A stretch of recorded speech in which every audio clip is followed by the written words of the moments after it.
Tere, mina olen Irene ja täna ma tahan sinuga jagada sellist temaatikat, mis viimased kuud mind väga sügavalt on puudutanud. Nimelt kaose energia. Ja siis seda, et kuidas siis oma elus, kui me oleme parajasti kaoses, kui meie elus miski justkui näib olevat kaoses, et kuidas siis sellest kaose protsessist leida enda jaoks sügav tarkus ja võimalus muutuseks. Ja ma jagan seda sellepärast, et 7 aastat tagasi, ma täna just taipasin seda, et see oli 7 aastat tagasi, kui minu elus oli viimane selline väga suur kaos, ehk siis põhi oli alt ära, selles mõttes, et mul ei olnud nagu pinda all, ma ei saanud aru, kuhu mu elu liigub, kõik justkui lagunes koost, mu suhe läks lõhki ja ma olin väga sügavas leinaprotsessis sees, sellises leinas, mis võtab jalust, kui see sind haarab, on ju. Ja tollel hetkel ma alateadlikult, ilmselt ka tänu sellele, et mul oli see eelnev töö iseendaga tehtud, ma oskasin ennast toetada selles ka kõige sellisemas kaootilisemas, pöörasemas momendis, kus ma tundsin nagu seda, et mitte midagi kindlat ei ole, mitte millelegi toetuda ei ole ja minu emotsionaalne maastik oli sellises pöörises, seal oli väga palju valu, välja kannatamatut valu peaaegu et. Ja kõige selle juures ma tundsin sügaval tasandil, et ma olen juhatatud. See juhatus, jah, oli jumalik, minu sügavam tarkus, mingisugune võimas eluenergia, mis suunas mind selles kaoses veelgi rohkem lõdvestuma ja avanema. Ja tänu sellele, et ma seda tegin, sain ma sellest protsessist väga sellise võimsa läbimineku, niisuguse kasvu, täieliku muutuse selles, kuidas ma iseendasse suhtun ja maailmas suhtun ja kuidas ma üldse maailmas toimin. Ja nüüd, 7 aastat hiljem, mõned kuud tagasi, siis ma sattusin sarnasesse kohta. Ainukene erinevus oli selles, et tollel hetkel juhtusid füüsilises maailmas minuga asjad, kus mul ei olnudki mingisugust muud võimalust kui lahti lasta. Mult võeti ära see, mis oli minu jaoks väga kallis, minu suhe tollel ajal. Siis see viimane nii-öelda sihuke suurem kaaseprotsess oli rohkem sisemine. See oli seotud rohkem sellega, kes ma olen, kuhu ma liigun, kuidas ma edasi tahan toimida ja sellega, et ma pean lahti laskma iseendast mingid osad, et saaks tulla uus. Ja see ei tulnud sellisest kohast, et keegi läheks mu juurest ära või keegi sureb või ma kaotan mingisuguse töö, mitte midagi sellist ei toimunud. Aga ma tundsin, kuidas mu hing nagu kutsub mind lahti laskma kõigest senisest minu elus. Ja ma otsustasin uljalt, et ma siis lasen lahti. Aga mis juhtus, oli see, et kui ei ole enam milleski kinni hoida ja meie egomeel, see armastab ikkagi sellist kindlat, arusaadavat, mõistuspärast või siis tuttavlikku tasandit. Ja tollel hetkel, kui ma siis sellesse lahtilaskmisesse sattusin, siis ma tundsin, kuidas emotsionaalsel tasandil hakkasid erinevad teemad üles tulema. Kõik need kinnihoidmised, kõik need kalliks saanud elemendid minu elus, minu isiksuses, minu loomingus, et nüüd ma peangi sellest kõigest lahti laskma ja siis see hirm selle ees, et aga mis siis, kui mitte midagi muud ei tulegi enam, võib-olla ma ei tee mitte kunagi enam seda, mida ma tean ja oskan ja armastan. Mis see tähendab minu suhetele, mis see tähendab üldse minu edasisele liikumisele. Kõik see oli teadmata ja ma ei suutnud võtta kätte arvutit, et kirjutada, ma ei suutnud võtta kätte pliiatsit, et kirjutada, kõik tundus nii nagu variseks nagu liiv mu käest, nagu iga püüdlus hakata looma midagi oma sellisest loomulikust loomise soovist ei toiminud. Ja see oli selline kaose energia, ma ütleksin. Ja praegugi tunnen, kuidas see nagu taas elustub mingis mõttes ja mingis mõttes see protsess on minu sees endiselt käimas, nüüd lihtsalt täna on ta juba sellises nagu selgemas kohas ja siin on nagu toimunud mingi teatud ankurdumine sellesse kohta, et okei, see lihtsalt peab minust läbi käima, on ju. Aga kuna ma taipasin täna just, et täpselt 7 aastat tagasi oli see, kui ma läksin läbi sellest kaoseprotsessist ja täna 7 aastat hiljem olen taas ühes sellises protsessis, kus ma lasen lahti ja avanen uuele, kus vanad justkui seaduspärasused minu sees enam ei toimi ja see tekitab palju segaseid tundeid kohati ja see nagu vana osad minust tahaksid kontrollida ja hoida seda kõike koos ja juhtida sellisel viisil, nagu ma olen harjunud seda tegema. Ja siis ma saan aru, kuidas see ei toimi ja see viib mind hoopis kaosesse. Et ma ei saa enam aru, lähen segadusse ja ma ei saa aru, kuidas edasi liikuda ja ainukene viis, kuidas ma saan tulla tagasi selgusesse, on see, et ma peatun. Ja see on seesama koht, mida ma tegin ka 7 aastat tagasi, kui ma läksin läbi sellest sügavast leinaprotsessist ja lahtilaskmisest suhtest, kus ma arvasin tõesti, et me oleme elu lõpuni koos. Ma tõesti uskusin seda ja kui selle illusiooni või unistuse purunemine toimus, siis võid arvata, et see oli väga selline sügav ja valulik protsess,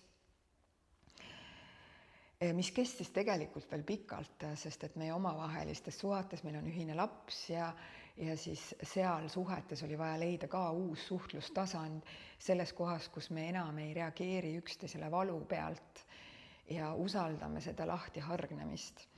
Ja see võttis aega. Ja selles oli palju kaost ja palju sellist põrkumist ja haiget tegemist ja segadust ja eneses kahtlemist ja kõiki neid erinevaid kohtasid, kus me ei julge lõpuni lahti lasta sellel, mis on oma aja ära elanud. Ja täpselt samamoodi ka praegu, et ma arvan, et see protsess oleks olnud palju kiirem, kui ma oleksin täiesti vabalt julgenud lahti lasta kõik selle, mis mulle kalliks saanud on ja usaldada, et tuleb, mis tuleb. Ehk siis see kaose koht tekkis sellepärast, et ma üritasin kontrollida seda protsessi. Ma üritasin seda niimoodi mõõdu järgi, et ma päriselt ära ei kaoks või et päriselt kõik käest ei libiseks, et ikkagi oleks turvaline. Aga mis on hästi inimlik. Aga see on see koht, kus me tegelikult ainult pikendame enda jaoks seda protsessi. Ja vahel on vaja, vahel ongi nii vaja, et me ei saa, mis on nagu paradoksaalne selle koha juures ongi see, et me ei saa kunagi tagantjärgi öelda, et oleks pidanud tegema teisiti, sest me saame alati täpselt selle kogemuse, mida meil on vaja selleks, et integreerida seda uut tarkust endas, mis sünnib läbi selle kannatuse, läbi selle kaose. Nii et selles mõttes me võime järeldusi teha, aga lõppkokkuvõttes see protsess, kus sa oled, täpselt nii kaootiline, kui see sinu jaoks on, kui keeruline see sinu jaoks on, võib-olla see kõige olulisem sõnum täna võikski olla, et lihtsalt usalda seda, et see, kus sa hetkel oled, on täpselt see koht, kus sa olema pead. Ja mida rohkem sa suudad sellesse lõdvestuda ja sellega avaneda, seda selgemaks sulle muutub, miks just täpselt on kõik nii, nagu ta on. Isegi kui see ei sobitu ühtegi raamistikku, mida sa seni oled teadnud. Ja üks oluline koht, eriti kui me kogeme elus kaost ja mina räägin siin väga suurtest sügavatest protsessidest, on ju, aga me kogeme tegelikult ju kaose energiat enda elus ka väikestes momentides, igapäeva elusündmustes. Kui me elame koos väikeste lastega, siis kaose energiat me võime kogeda päris palju igapäevases elus. Ja nüüd sa võid märgata, kuidas sa tuled toime kaosega. Sa kas lähed endast välja ja hakkad suruma oma tahet peale, hakkad teisi maha suruma, et nad ei tekitaks seda kaost või kui sa ise oled kaoses, siis sa püüad seda tuimestada kuidagimoodi, süües šokolaadi või juues veini või kas või minnes trenni tegema, lihtsalt selleks, et mitte tunda seda. Kuigi trenni tegemine võib tihti olla ka see koht, mis aitab meil kaoses selgusesse jõuda, seda emotsionaalselt läbi protsessida. Aga mõnikord me kasutame seda selleks, et mitte seda kogeda. Ja siis see tuleb uuesti ja uuesti tagasi, kuni me lõpuks võtame selle vastu ja lõdvestume sellesse kaose energiasse. Ütleme sellele okei, jah. Ja selles mõttes väikesed lapsed, meie lapsed on meile suurepärased õpetajad selle koha pealt, kuidas kaoses mitte sulguda ja minna ego pealt siis seda olukorda kontrolli all hoidma, sest kaos alati peegeldab meile midagi. Meie elu läheb kaosesse, on need siis need väiksemad kaosed või on need suured transformatiivsed kaosed, kus meilt võetakse midagi ära, kus me tunneme, et me peame ise milleski lahti laskma. Nad kõik peegeldavad meile, need momendid, kus kaos hakkab tulema, kus vana enam ei toimi, uut enam ei ole ja miski ei tundu enam loogiline. Nad peegeldavad meile midagi väga olulist selle kohta, kus me täna oleme. Ja see, kuidas mina seda läbi enda kogemuse olen vaadanud ja mis taipamistele ma olen jõudnud, on see, et see näitab lihtsalt seda, et kaose energia tuleb siis, kui me oleme tõepoolest, kas me olemegi oma selle teekonna lõppu jõudnud ja me ei ole märganud suunda vahetada. Siis meie enda hing justkui, me ise tegelikult korraldame selle endale. Kõik meie elus on meie enda korraldatud meile selleks, et me saaksime joonduda sellega, mis on tõene meie sees. Ja kaos tuleb alati selleks, et me saaksime joonduda sellega, mis on tõene meie sees. Ja on märk sellest, et me oleme sellest kaugenenud. Lapsed kodus korraldavad kaost tihti selleks, et mitte selleks, et sa läheksid endast välja ja tunneksid, kõike on liiga palju, vaid selleks, et sa tuleksid kaoses selles tormis enda keskmesse ja näeksid seda, et kaose tuumas on alati rahu. Sa saad sellesse lõdvestuda, ükskõik kui pöörane ja kui keeruline see ka ei tundu. Mis oleks, kui sa selle asemel, et reageeriksid selle ja püüaksid seda juhtida, sa hoopis tuleksid enda sisse, hingaksid sügavalt sisse ja avaneksid sellega, mis sinu ümber toimub või sinu sees toimub. Sõltuvalt, kas kaos parajasti on sinu välises ruumis või sinu sisemises. Tihti väline trigerdab seda, et sa joonduksid sellega, mis siin on. Võib-olla sa oled kutsutud kohale tulema, et märgata midagi olulist, mis on oluline märgata enda elus. Ehk siis jällegi see joonduse koht. Nii et kaose energia osadel inimestel üldse ei meeldi. On inimesi, kes püüavad oma elu hästi joone peal hoida ja kui keegi tuleb veitsa kaootilisema energiaga, siis nad püüavad seda kohe kas eemale lükata, vältida või alla suruda, igal juhul hoida seda jäikust, sest tegelikult nad kardavad enda sisemist kaost. Nad kardavad seda osa endast, mis on kaootiline. Aga seal kaose sees on meile väga suured õpetused meie enda sisemuses. Nii et kui sa märkad ühel või teisel viisil, et sul on keeruline kaoses olla, siis esimene asi, üks võimalus, kuidas kaose energiast siis saada maksimum, on just see, et sa tuled kogu aeg tagasi siia keskmesse, tormi silma. Selle pöörase energia keskmesse. On see energia, pööritav energia sinu sees või sinu välises maailmas või mõlemas kohas, siis see kese on alati rahulik. Sinu elu kese, sinu kese on alati rahus. Ja kui sa seda hetkel ei koge, siis see on lihtsalt kutse tulla keskmesse. Hingata sügavalt ja avaneda sellega, mis ilmneb läbi sinu.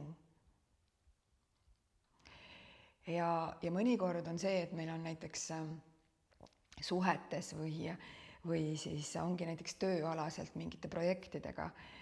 See kaosenergia tuleb testima meid, tuleb nii-öelda justkui me ise vaatame, kui väga ma siis ikkagi seda tahan, kui oluline see minu jaoks on.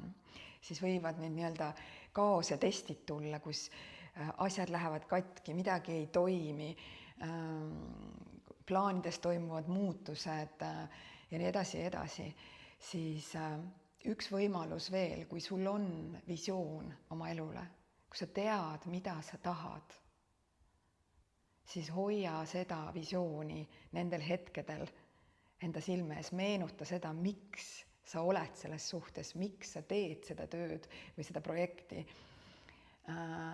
miks sa oled selles kohas enda elus, mis oli see sinu visioon selle teemaga, kuhu sa soovid liikuda ja kui oluline see sul on. Ehk siis need testikohad ei ole siin selleks, et öelda meile, et see pole sinu jaoks, sa ikkagi ei ole piisavalt midagi, mine tagasi oma sellesse tuttavasse turvalisse, vaid et vaadata seda kohta, et okei, mis on mu visioon, kui ankurdunud ma olen selles, miks ma mingeid asju teen. Kui sul seda visiooni ei ole otseselt oma elule, sa ei ole seda mõtestanud, siis see kõige lihtsam ja esimene asi ongi see koht, et tule kohale. Selles vaikuses, siin tormis ilmas on kõik vastused olemas. Ja tihti need vastused on hästi lihtsad. Tõde on alati hästi lihtne, seda ma alati endale korrutan, meenutan endale nendel hetkedel, kui kõik tundub võimatult keeruline ja väljakutsuv, siis ma alati meenutan endale seda kohta, et tõde on alati väga lihtne. Ja kui see on keeruline, siis ma olen lihtsalt tõest eemaldunud. Siis ma olen kuhugil ära ekselnud oma meelemängudes, oma mõtete rägastikes. Ja see on märk siis, et tulla kohale sellesse hetke siin, hingata suurelt, lõdvestuda, öelda sellele, mida sa koged siin, jah, ja siis vaadata, kui sa oled rahunenud selles kohas, mis on sinu järgmine oluline samm. Sest et me ei mõtle seda välja, aga me saame kuulatada seda juhatust ja läbi selle liikuda. Ja tihti läbi kaose, läbi elu selliste suurte raputavate väljakutsete minemisel parim asi, mida me teha saame, on lihtsalt tulla keskmesse ja jaatada seda, avaneda koos sellega ja lasta sellele energiale endast läbi voolata. Ja sa värkad, et kui sa niimoodi teed, siis sellel protsessil on oma kulg ja läbi selle sa saad nagu sellest palju sujuvamalt liikuda. Ja selle sügava tarkuse selle käigus saada ja tegelikult muutuda ja puhastuda ja muutuda palju väekamaks läbi selle, kui sa saad selle kogemuse, et tõepoolest kaos võib olla nagu tornaado meie elus. Aga ma tean, et selles silmas on alati rahu, see, kes mina olen, on alati rahu. Ja kui me selliselt läbi kaose energia kas või ühe korra oma elus liigume, siis me saame mingisuguse sellise fundamentaalse tasandi enda sees paika, mis võimaldab meil elu edasistes väljakutsetes hoopis teisest kohast kaose energiat vastu võtta, sellest läbi liikuda. Vot sellised mõtted täna sellega seoses, kui sul endal tekkis mingeid mõtteid või küsimusi seoses selle teemaga, siis julgelt anna märku siin all sõnumites või kirjuta mulle ja kui sa tahad näiteks mingit konkreetset temaatikat, et ma jagaksin läbi enda perspektiivi, siis samamoodi oled teretulnud seda minuga jagama. Ja kui sa tunned, et see teema konkreetselt puudutab kedagi ja võiks teda toetada, siis jaga temaga seda videot ja järgmiste kordadeni.